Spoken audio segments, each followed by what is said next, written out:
Então, querido, o que acontece quando o esposo volta para casa, aquele período ali de aproximação? Nesse momento, o cônjuge que ficou aguardando, ele é tomado por uma série de temores. Que tipo de temores, Ivan? Será que ele mudou? Será que ele realmente está arrependido? Será que ele não vai fazer de novo? Será que agora ele vai cuidar de mim? Será que agora ele entendeu?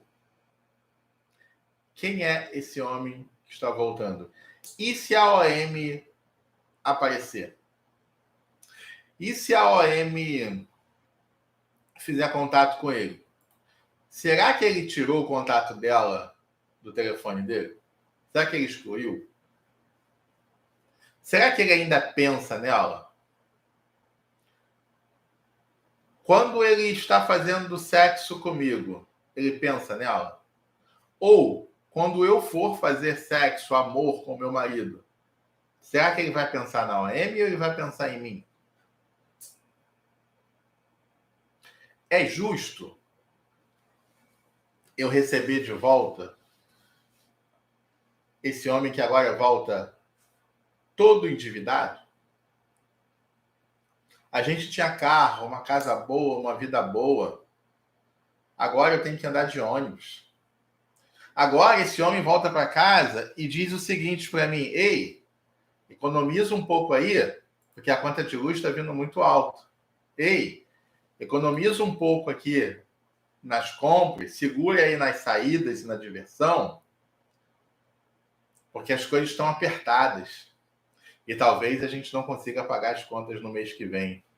É justo eu mudar o meu padrão de vida agora e receber de volta um homem que me traiu nessa situação?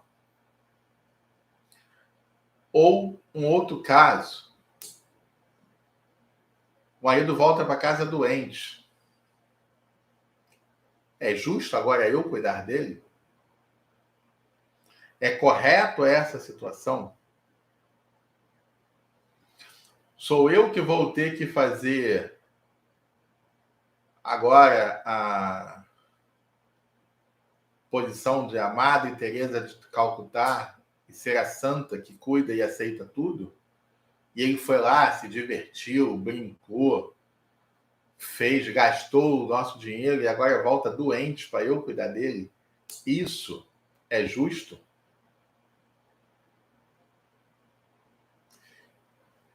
Queridos, essas e várias outras perguntas, né, assolam a nossa mente quando o esposo ou está à porta para voltar ou literalmente já voltou. Está dentro de casa e ali cuidando, já na situação e vivendo a situação. E esse ponto, e todos esses sentimentos, todas essas dúvidas, todas essas perguntas que tomam conta de nós, são o termômetro que nos levam em pouquíssimo tempo a desistir, a jogar esse casamento fora, a simplesmente não conseguir mais cuidar, manter esse casamento. E aí, queridos, a segunda queda é pior do que a primeira. Eu vou usar aqui uma passagem bíblica que talvez assustem vocês pelo teor dela, mas se vocês tiverem um pouquinho de paciência, eu explico o significado e o que eu quero trazer para vocês. A Bíblia fala que quando um demônio é expulso de uma casa, esse demônio vaga por 7 dias. depois de vagar, rodar e não encontrar uma morada, ele volta para a casa anterior. E se ele chegar lá, essa casa estiver limpa, adornada e desocupada, ele entra novamente e traz mais 7 com eles. E nesse momento, o estado desta casa se torna pior ainda do que o anterior.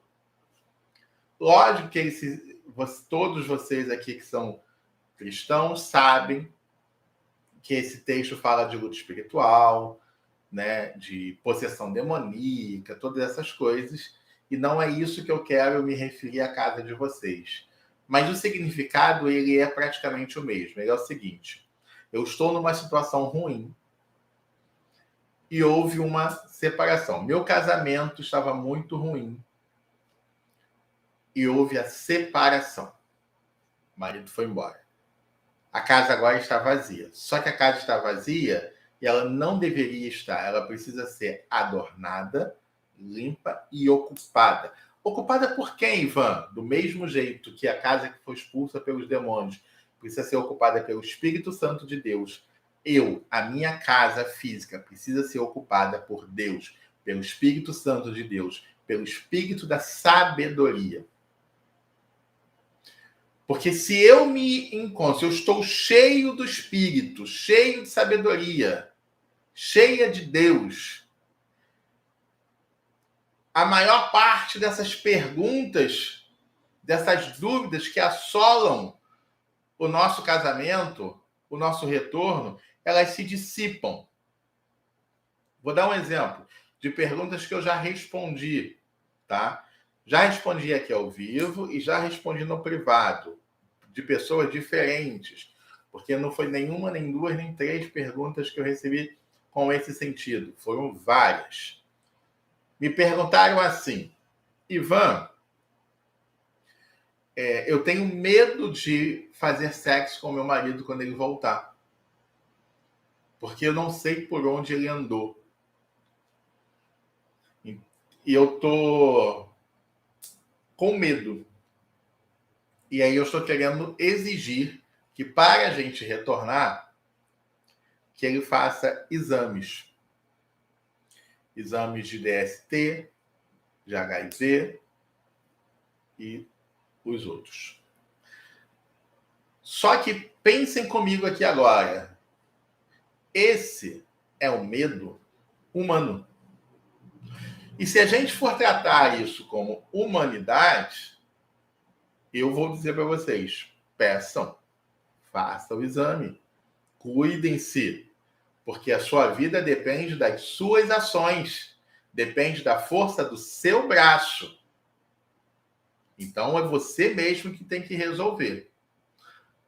Porém, se você diz que é cristã, filha do Deus Altíssimo, que ele governa a sua vida e que você vive de milagres, aí eu te pergunto: se é Deus que está trazendo o seu marido de volta e você confia em Deus, Deus vai trazer alguém que traga doença para você?